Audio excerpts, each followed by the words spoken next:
Namaskar, a warm welcome to World News and Indian Perspective on All India Radio. This is Renu Kataria and with me is Pallavi Manchanda bringing glimpses of the major developments of the day from across the globe. Over the next half an hour, we shall bring you the latest from the world of politics, economy, sports, entertainment and more. The headlines.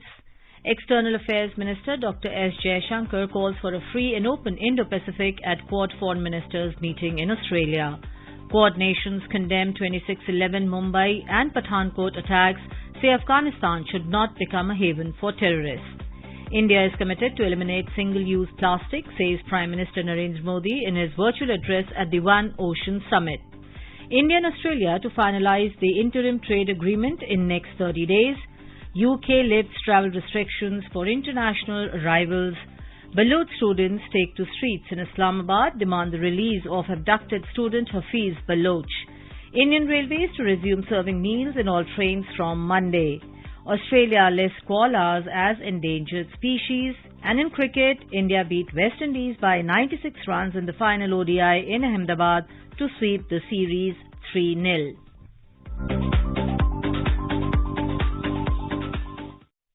With the new Omicron variant of coronavirus causing concern, we appeal to our listeners to be vigilant and to get fully vaccinated and help others, including children between 15 and 18 years, to get vaccinated. Please continue to follow these 3 simple steps to stay safe. Wear a face mask, maintain 2 gaz ki doori for social distancing, focus on hand and face hygiene. For any COVID-related information and guidance, contact national helpline numbers 011-2397-8046 and 1075. And now the news in detail. External Affairs Minister Dr. S. Jaishankar has called for a free and open Indo-Pacific at the Quad Foreign Ministers meeting in Melbourne. He urged member nations to work towards ensuring a rule-based international order. The minister said that since their last meeting in February 2021, the global geopolitical and geo-economic order has become more complex. He called upon the member nations to work towards rule-based international order which is free from coercion and respects territorial integrity and sovereignty, rule of law, transparency, freedom of navigation in the international seas and peaceful resolution. The Quad Foreign Ministers from Australia, India, Japan and USA issued a joint statement at the end of the meeting. A report.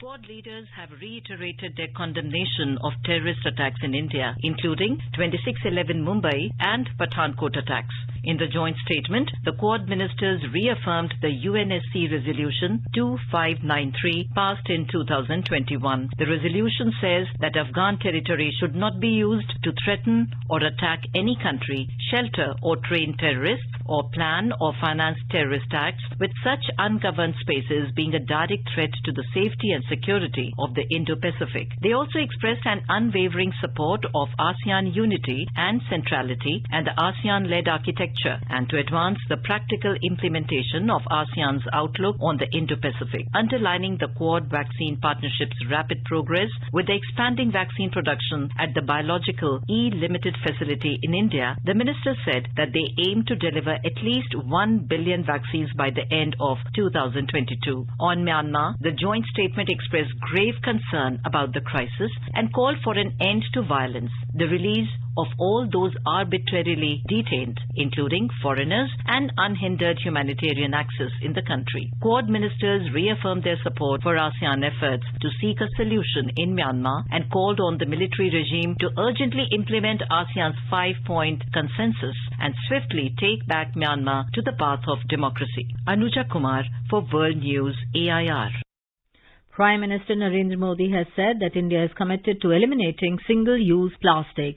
Addressing the high-level segment of One Ocean Summit on Friday, Mr. Modi said that India has recently undertaken a nationwide awareness campaign to clean plastics and other waste from coastal areas. India is committed to eliminating single-use plastic. India recently undertook a nationwide awareness campaign to clean plastic and other waste from coastal areas. 300,000 young people collected almost 13 tons of plastic waste. The Prime Minister also informed that the Indian Navy has been directed to contribute 100 ship days this year to cleaning plastic waste from the seas. Mr. Modi added that India will be happy to join France in launching a global initiative on single-use plastic. In his address, the Prime Minister said that India has always been a maritime civilization and today its security and prosperity are linked to oceans. Building the momentum towards an interim free trade agreement FTA between India and Australia, Minister of Commerce and Industry Piyush Goyal and Australian Minister for Trade and Investment Dan Tehan on Friday held detailed and broad-ranging talks to enhance India-Australia economic and trade ties. The two ministers announced reaching an understanding on the interim agreement and finalizing it in the next 30 days. The India-Australia Comprehensive Economic Cooperation Agreement (CECA) is expected to be concluded in 12 months thereafter. India and Australia have pressed forward for an early conclusion of an interim agreement on the CECA through a series of meetings and virtual conversations. Since the two ministers officially launched negotiations in September 2021 aimed at concluding an early harvest agreement by the end of 2021 and a CECA by 2022. The CECA would be a substantial opportunity for both economies and a significant moment in the India-Australia bilateral relationship. Mr. Tehan expressed confidence that the interim agreement would be a significant milestone in the relationship between the two countries. Canadian Prime Minister Justin Trudeau has expressed serious concern with the illegal blockades and occupations across the country. Prime Minister Justin Trudeau convened the Incident Response Group on the ongoing illegal blockades taking place across the country that are threatening trade, jobs, the economy and our communities. Protests in the Canadian capital of Ottawa have intensified as hundreds of truckers gather in the city for a rally against vaccine mandates. Thousands of people taking part in what the protesters call the Freedom Convoy, calling for an end to vaccine mandates and COVID-19 restrictions. Taking note of the situation, India advised its citizens living in Canada and those planning to visit the country to avoid areas where demonstrations are taking place, urging them to follow instructions of local authorities, including curfews. A special emergency helpline has also been set up in the High Commission in Ottawa to provide assistance and guidance to Indian citizens in distress due to the ongoing disturbances in Canada. The UK's new travel rules take effect starting Friday. With this, fully vaccinated passengers no longer need to take a COVID-19 test when arriving in the UK. In a statement, the UK government said that from 4 a.m. on 11th February, all testing requirements are removed for eligible fully vaccinated arrivals and only a simplified passenger locator form needs to be filled. Travellers who are not fully vaccinated will only need to take a pre-departure test and a PCR test on or before day 2 after they arrive in the UK. The statement added that the relaxation in requirements is thanks to the success of the UK's vaccine and booster rollout.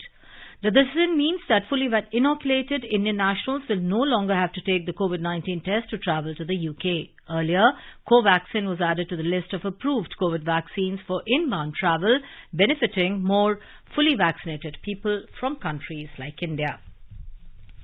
The Indian Railway Catering and Tourism Corporation Limited, IRCTC, has decided to resume cooked food on all trains by 14th of February. IRCTC in a statement said with the easing of COVID lockdown restrictions across the country and considering the demands of passengers, IRCTC is all set to resume the services of cooked food in trains.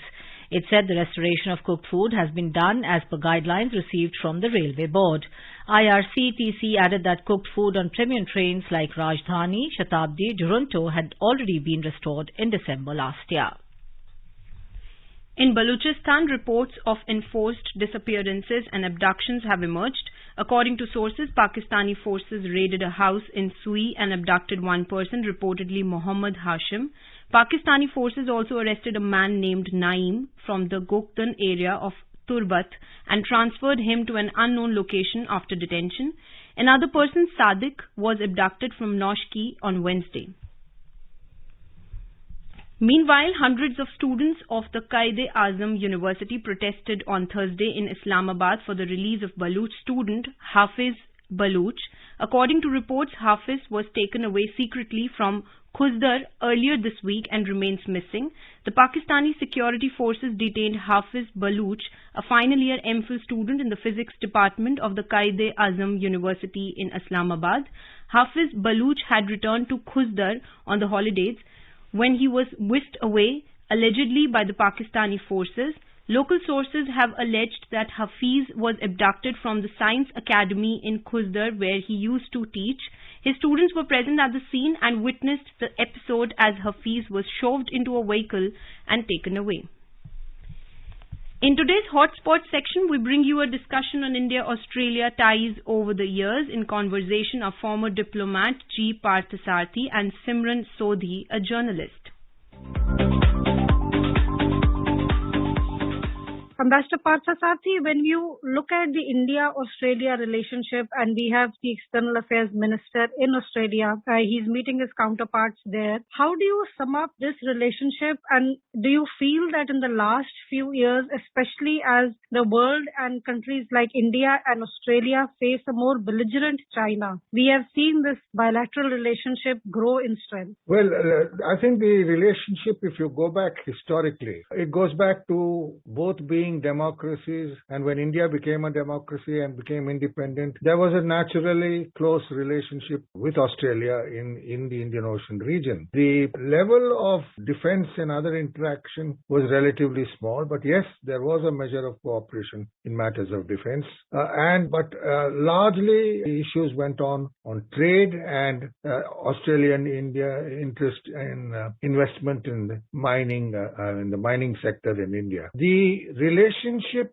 really has picked up recently, and in fact, I would time it with more or less the coming of the Modi government, when we expressed a deep interest in responding to their suggestion that we have close defense ties and that particularly in the Indian Ocean. Then when matters escalated with China, the relationship got much closer. It got closer because China was attempting to undermine Indian Western influence generally across the ASEAN and across the Pacific also, because on the Pacific side of the ASEAN, you had Japan, you had countries like the Philippines. All of these were China was playing a geopolitical game with and undermining India's influence. And really, when matters came to a head with the establishment of the Quad. With the coming of the Quad, we have very close defense cooperation. The External Affairs Minister is there. And the interesting point is that the relationship now includes just 4 powers, all of whom have a vital role: the United States, Japan, India, and Australia. And the Australians have been very keen on this defense relationship, primarily because we are both located close to the Straits of Malacca, which controls shipping lanes bringing in the requirements of oil from the Gulf for the entire eastern region. And in protecting those shipping lanes, ensuring that the oil supplies go through, the Quad has a crucial role, and India and Australia have cooperated on. Ambassador Parthasarthi, China has often criticized the Quad and said that this is basically a grouping which is anti-China. Do you feel that the 4 countries that have come together, and we also find India has its own tensions when it comes to China, Australia has its own tensions. Do you feel that countries like India and Australia then can have the potential of finding maybe a common approach to dealing with China in the region especially, and on a larger scale when it comes globally? I don't think we will sign any formal agreements in that form, but the reality is that China is attempting to control the passages through from the Pacific across to the Indian Ocean, and it's happening in the Straits of Malacca, and has raised serious concerns with Australia and even with ASEAN countries. Indonesia has serious concerns. So China's territorial claims, primarily on Vietnam, which is a friendly country, Philippines with regard to Indonesia, and with regard to Brunei, Malaysia, China has maritime boundary claims or other land boundary claims with virtually every neighbor, including India. So since India is a part of these countries which is facing Chinese aggression, it is but natural that we develop close defense ties. Ambassador Parthasarthi, as you pointed about the role of cricket in the India-Australia ties, and this is something which people talk about, this relationship between India and Australia, which includes cricket and curry and the Indian culture, which is increasingly popular, Bollywood. Do you feel that soft power also goes a long way in connecting India and Australia, as you pointed out just now, and this also strengthens then the relationship in more strategic areas like security, defense? Yes, I'll tell you why. A large number of Indian students now go there. And let me tell you that our young people, when they go abroad, whether it is Australia, even in China, they do the country proud. And therefore, the image of India previously was distant, elephants, tourism, Taj Mahal. But when our students go there in large numbers and do well, and thereafter move on to other parts of the world, that is the growing internationalism of India now. And I'm glad this government, our present government is really, the Modi government is encouraging this. And as I said, cricket, sports, students, the youth meeting, this brings people together. And there is a reasonable Indian population in Australia which is doing very well. They've been into business, they're into the professions, many doctors and so on. So India has that image in Australia. And now we also, which on sports coming back, is hockey. There was a time when we were world champions and then used to start losing to Australia, but we're now picking up, doing well. And that brings us together internationally on sports fields. So the people-to-people relationship, the democratic relationship. And as I see it now, I think once we are in the process of negotiating a free trade agreement, once that expands and comes into place, we hope, I think that our Commerce Minister was talking about sometime early next year being able to conclude. You get a free trade agreement, the access is huge, and it from both sides. And that's very important because Australia does have free trade agreements with New Zealand and others, and we have it with ASEAN, so does Australia. So I think this is very important. The other important point is coming back to the Indian Ocean, is the fact that the navies of the two countries are cooperating, but more importantly, as I pointed out to you, Indonesia and Philippines are also suffering from Chinese aggression on their maritime boundaries. So we are in effect, whether we acknowledge it or not, meeting this Chinese challenge of expansionism territorially. They have differences in borders not just with us, it's with almost all their neighbors. You go down southwards from Japan to Philippines to Malaysia to Indonesia, and land boundaries with Vietnam, every neighbor they've got.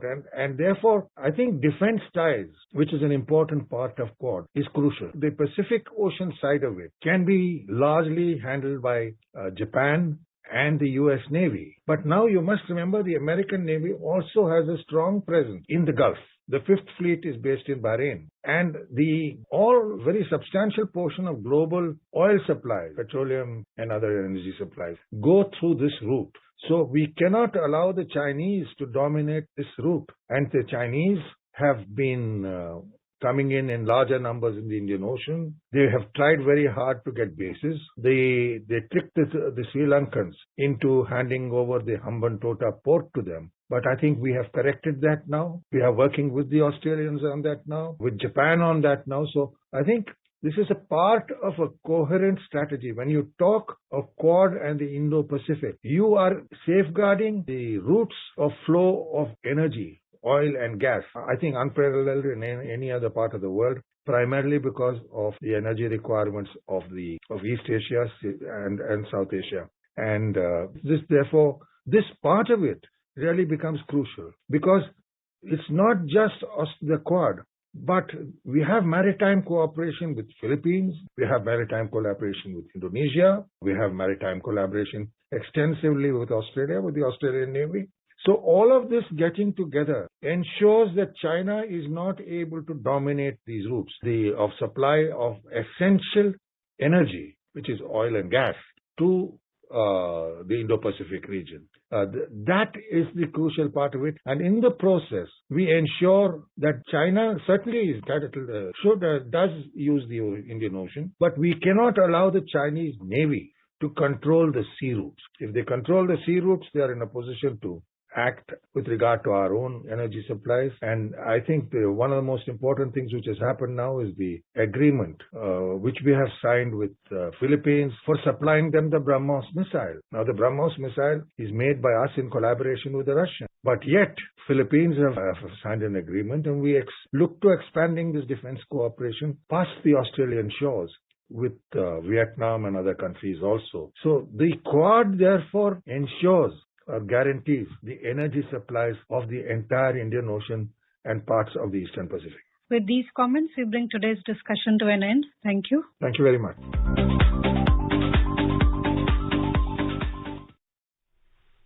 This is All India Radio giving you the news. For quick news updates round the clock, follow us on Twitter @AIR News Alerts.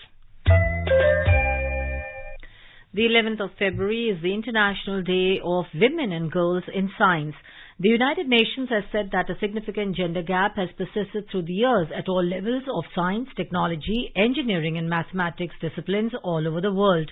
It said that even though women have made tremendous progress towards increasing their participation in higher education, they are still underrepresented in these fields. The United Nations General Assembly had declared this day in 2015 in order to achieve full and equal access to and participation in science for women and girls and further achieve gender equality and their empowerment. The Australian government has declared koalas as the endangered species. In a statement, Environment Minister Susan Ley said that the new listing highlights the challenges the species is facing. The koala is one of the world's most iconic animal species and instantly associated with Australia. The species is found only in Australia, according to the WWF. A common mistake associated with the species is calling them koala bears. However, koalas are marsupials, which means that they have the distinctive characteristic in that the young are carried in a pouch. Excessive tree clearing for agricultural and urban development in Queensland and New South Wales have devastated the koala's habitat. The listing of the species as endangered is aimed at reviving the population of the fast-to-dwindling species. Moving on to sports, India defeated West Indies by 96 runs in the third and final match of the ODI series at Narendra Modi Stadium in Ahmedabad. Hosts scored 265 runs all out in stipulated 50 overs. The visitors were bowled out for 169 runs in 37.1 overs. Shreyas Iyer played an excellent knock for India, smashing 80 runs off 111 balls, and Rishabh Pant also registered a half-century. Jason Holder took 4 wickets for the West Indies. With Friday's win, the men in blue completed a series sweep. Mohammad Siraj and Prasidh Krishna took 3 wickets each, while Deepak Chahar, Kuldeep Yadav took 2 wickets each for India. India defeated the West Indies by 44 runs in the second match on Wednesday to take an unassailable 2-0 lead in the 3-match series at the same venue. And now a report from the business world. Sensex lost 773 points or 1.31% to trade at 58,153, while Nifty fell by 231 points or 1.31% to 17,375. Asian share markets today fell after alarming US inflation data and hawkish comments from a Federal Reserve official. Korea's Kospi lost 0.9% and China's Shanghai Composite Index declined by 0.7%. Hong Kong's Hang Seng fell 0.1%, while Singapore's Straits Times Index ended almost flat. Trade did not take place in Japan's Nikkei 225. European share markets were down in intraday trade. Oil prices rose more than 1%. In intraday trade, Brent crude was trading around $92.60 per barrel. Arjun Chaudhary for World News, All India Radio.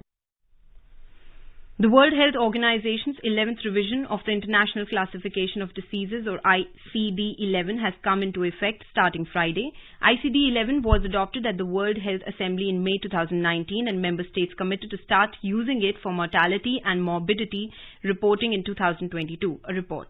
The ICD provides a common language that allows health professionals to share standardized information across the world. ICD-11 is entirely digital with a new user-friendly format with multilingual capabilities. Commenting on the ICD, Dr. Samira Asma of the World Health Organization said that international classification of diseases is the cornerstone of a robust health information system. The new version also includes updated diagnostic recommendations for mental health conditions and digital documentation of COVID-19 certificates. The ICD-11 is also linked to the WHO non-proprietary names of pharmaceutical products.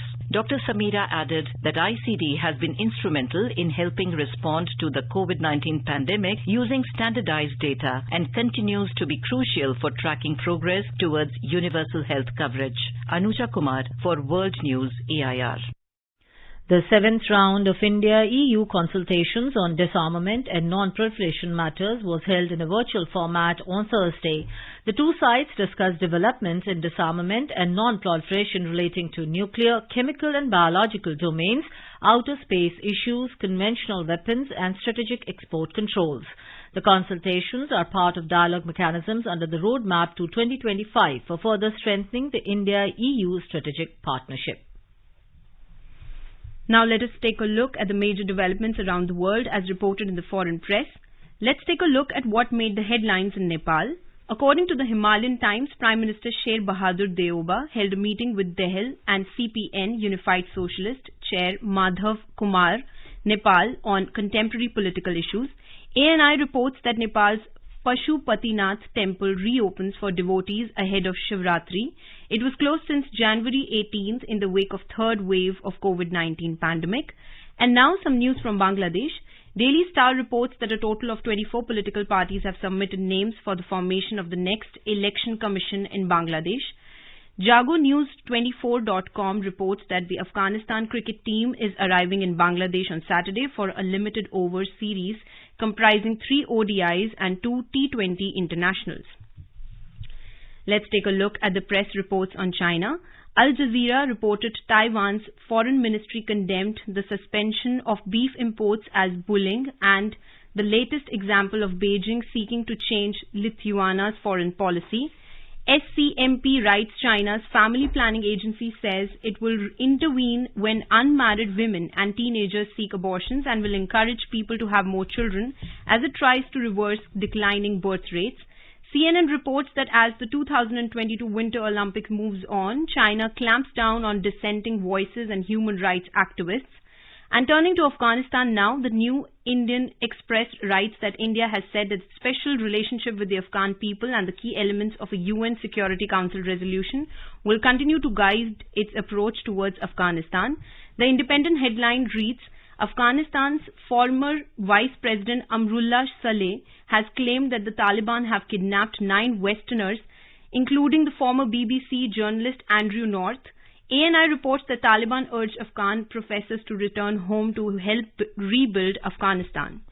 India's Minister of Road Transport and Highways Nitin Gadkari on Friday said that green fuels like green hydrogen, LNG, ethanol and methanol are the fuels of the future and the ministry is pushing for the manufacture and use of these environment-friendly substances. Addressing a function in Munger in Bihar via video conference, Mr. Gadkari said big automobile companies like Toyota, Suzuki and Hyundai are making flex engines for ethanol-blended fuels. He said Bajaj and TVS have also come up with scooters and motorcycles which will run on bioethanol. The minister said a paradigm shift is going to take place in the automobile sector with thrust on ethanol-blended vehicles, green hydrogen and electric vehicles. Mr. Gadkari said on the 15th of next month, India's first green hydrogen-operated vehicle will be launched, which uses hydrogen separated from water. A quick look at the headlines once again. External Affairs Minister Dr. S. Jayashankar calls for a free and open Indo-Pacific at Quad Foreign Ministers meeting in Australia. Quad nations condemn 26/11 Mumbai and Pathankot attacks, says Afghanistan should not become a haven for terrorists. India is committed to eliminate single-use plastic, says Prime Minister Narendra Modi in his virtual address at the One Ocean Summit. India and Australia to finalize the interim trade agreement in next 30 days. UK lifts travel restrictions for international arrivals. Baloch students to take to streets in Islamabad demand the release of abducted student Hafiz Baloch. Indian Railways to resume serving meals in all trains from Monday. Australia lists koalas as endangered species.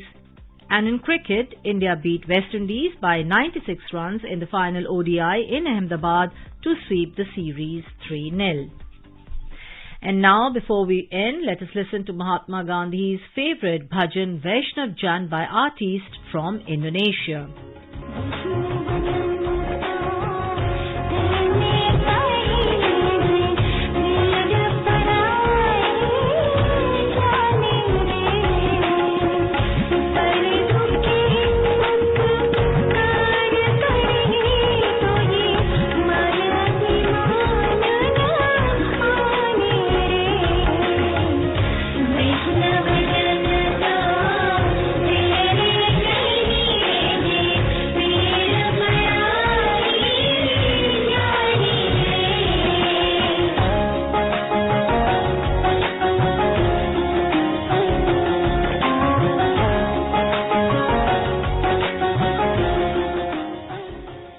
And with that, we end this bulletin. We'll be back at the same time tomorrow with the next edition of World News.